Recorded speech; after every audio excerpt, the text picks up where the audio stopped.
హైదరాబాద్లో ఒక్క ఎకరం 100 కోట్ల 75 లక్షలకు వేలంపాట్లో వెళ్ళింది.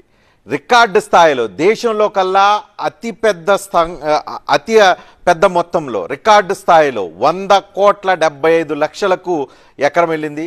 ఇది హైదరాబాద్లో కోకాపేట నియోపోలిస్ ప్రాంతంలో ఇది హెచ్ఎండి వేసిన వేలంలో కొద్ది క్షణాల క్రితం వేలం ముగిసింది. ఈ ముగిసిన వేలంలో 100 కోట్ల 70 పలుకుతున్నాయి. దేశ ఆర్థిక రాజధాని ముంబైలో మాదిరిగా బేగం బజార్లో భూముల ధరలకు రెక్కలొచ్చాయి.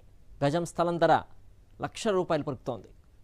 తెలుగు రాష్ట్రాలకు ప్రముఖ హోల్సేల్ వ్యాపార హబ్ గా హైదరాబాద్ లోని బేగం బజార్ మార్కెట్ పేరుగాంచింది. ఇక్కడ స్థలం ధరలు ఆకాశం హద్దుగా దూసుకు వెళుతున్నాయి. తెలంగాణ, ఏపీ రాష్ట్రాల్లో ఎక్కడా కనీవిని ఎరుగని స్థాయిలో బేగం బజార్ భూముల ధరలు అందరినీ ఔరా అనిపిస్తున్నాయి. హోల్సేల్ మార్కెట్లకు నిలవుగా ఉన్న బేగం బజార్ మార్కెట్లో ప్రాంతాన్ని బట్టి గజానికి కనీస ధర ₹10,00,000 తక్కువ కాకుండా ప్రైమ్ ఏరియాలో గజానికి 18 లక్షల నుంచి 20 లక్షల రూపాయల వరకు పలుకుతోంది. బేగం బజార్లో భూమి లభ్యత లేకపోవడంతో పాత భవనాలే చేతులు మారుతూ నూతన నిర్మాణాలకు పునాది వేస్తున్నాయి. ఆ పాత భవనాల కోసం రియల్ ఎస్టేట్ వ్యాపారులు నిరంతరం అన్వేషిస్తూనే ఉంటారు. పాత భవనం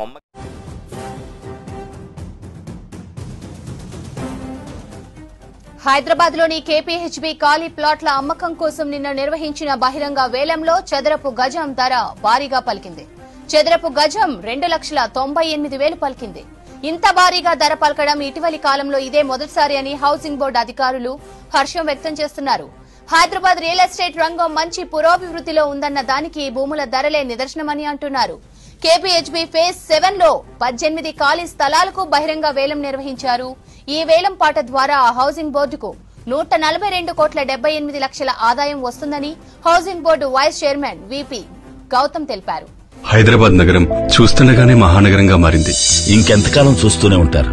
చూస్తుండగానే ధరలు చుక్కలు నంటుతున్నాయి. వాళ్లు కొన్నారు, వీళ్లు కొన్నారు కాదు, మీరెప్పుడు కొంటున్నారు?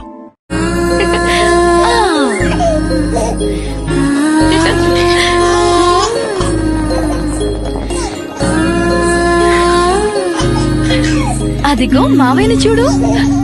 బుడిబుడి అడుగులు వేసే వయసు నుండి ఇప్పటి వరకు మనల్ని నిలబడేలా చేసింది ఈ భూమి. ఇదే భూమిపై ఇన్వెస్ట్ చేస్తే మనల్ని తలెత్తుకుని నిలబడేలా చేస్తుంది. ఆధురి గ్రూప్ లో ఇన్వెస్ట్ చేయాలనే డెసిషన్ మీ లైఫ్ లో లాభాల ఫలాలు అందేలా చేస్తుంది. ఆధురి గ్రూప్, అమ్మలాంటి నమ్మకం, నాన్నలాంటి భరోసా.